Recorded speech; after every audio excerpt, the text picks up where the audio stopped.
Ruger 6. Please join me in watching Marshall Zhukov right here on YouTube.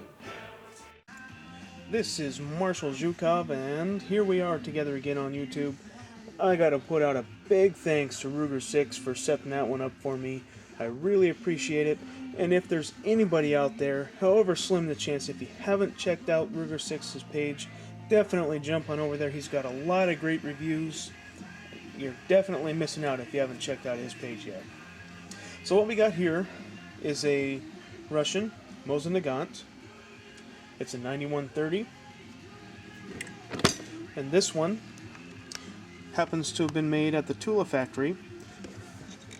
And this is rather interesting. It's got a dash in the date. It was made in 1936-7, which is rather interesting.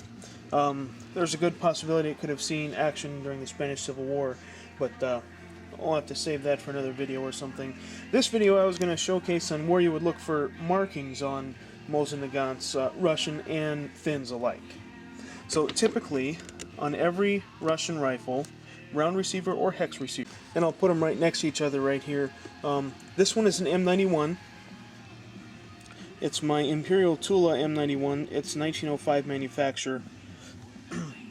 On the Imperial made ones and ones during the Soviet era, like this one, arsenal marks and stamps and dates are always going to be on the top of the barrel shank. This section of the barrel right here that goes into the receiver is called the barrel shank. So if anybody ever references the barrel shank, that's what they're talking about. That's typically where your serial number, on 99% of all the rifles, is where your serial number, arsenal, and date stamp is going to be. Now, common places to look for import marks like this, if it's not one of the big billboard ones that are out there, sometimes they're printed a lot smaller than this, or like laser etched or dot matrixed onto the side of a receiver, round and hex receivers alike. A common place to look for them is on the left side of the receiver, and another common place is up front. Sometimes they'll be really lightly etched underneath near the muzzle. So I can feel the one right here on this one. Get a bit of a closer look here. It's upside down. It's a century import from whenever it was done, but that's a popular light etching or stamping into the underside of the barrel near the muzzle. That's another popular place to look for import stamp. So a lot of people, I think, confuse numbers matching rifles. It's very possible they're definitely out there. However, most of the 9130s that are imported now and seen are, I guess we could say, numbers matching. What they'll do is they'll line out the serial numbers on some parts, like the bottom of the magazine floor plate, or even on the butt plates, and then stamp a serial number matching the receiver. It's not uncommon to find that on Mosin Nagant rifles. And usually there's not a problem with headspace, because the 7.62 rimmed round headspace is on the rim.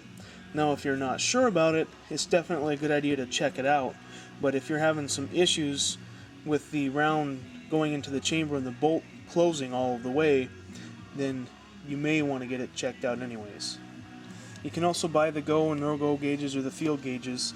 I haven't got any of those, and I think that would be a good investment as well.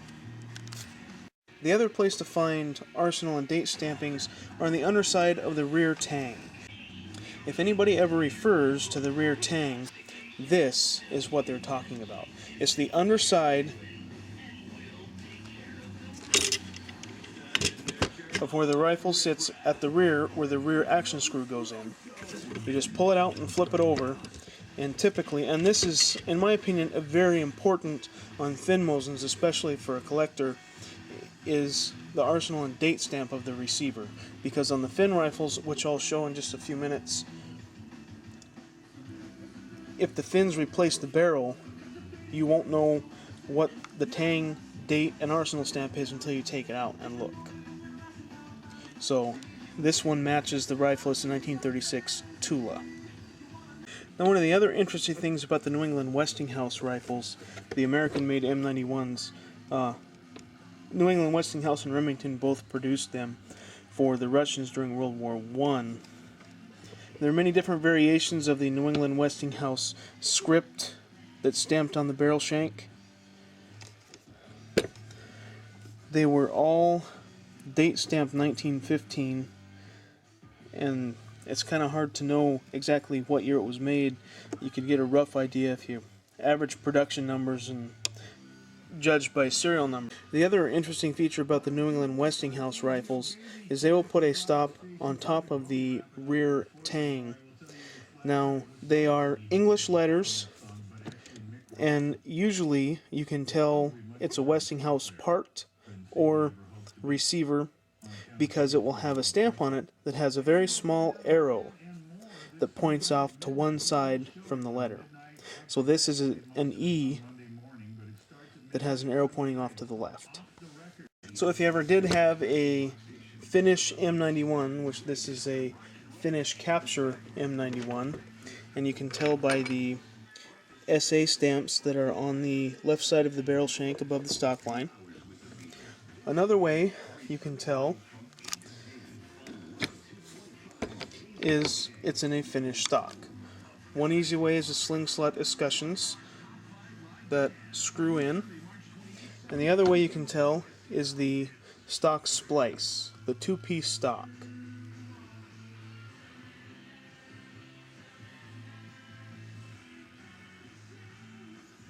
This is my Finn M39 rifle, and another place we can look for more stamps, our arsenal stamps, is on the underside of the trigger guard and the magazine. There are also stamps on the trigger in some cases, but we can tell here that this is a Finnish Mosin because it's got the SA stamp for one, the Finnish arsenal, the VKT arsenal, and the D stamp. And it's been installed on this one I happen to know to be Russian. And here's another example of a lined out serial number on a magazine. Floor plate, nobody stamped the number on the bottom of this one, but we can faintly make out what appears to be a Tula hammer right next to that 5. Whatever the 5 is, it's just another Mosin mystery. Here is my Finn 9130 sitting next to my Finn M39. They are both Finnish-made barrels that are plugged into Russian receivers. Now, this receiver here on the M39 is an 1897 Tula. You can tell two ways because it says 97 with the Tula hammer arsenal stamp, but two-digit stamps are pre-1900. After 1900, they went to three-digit stamps. So, for example, like if you saw a 919, that would represent 1919. So this one is actually an antique rifle. This one, on the other hand, although it is in a hex receiver, that it looked like they just beat the hell out of this thing. But we can see the Izhevsk arsenal, and you can just barely see the 1934. The rear action screw hole kind of cuts off the 34 halfway, so, but it's there. And these are the rear Tang of the receiver, and that's another place, especially on these Finnish Mosins, and that's part of the mystery too that I find so intriguing. And every time I see somebody that has a Finnish Mosin, I'm always interested to know the Tang date stamp and arsenal.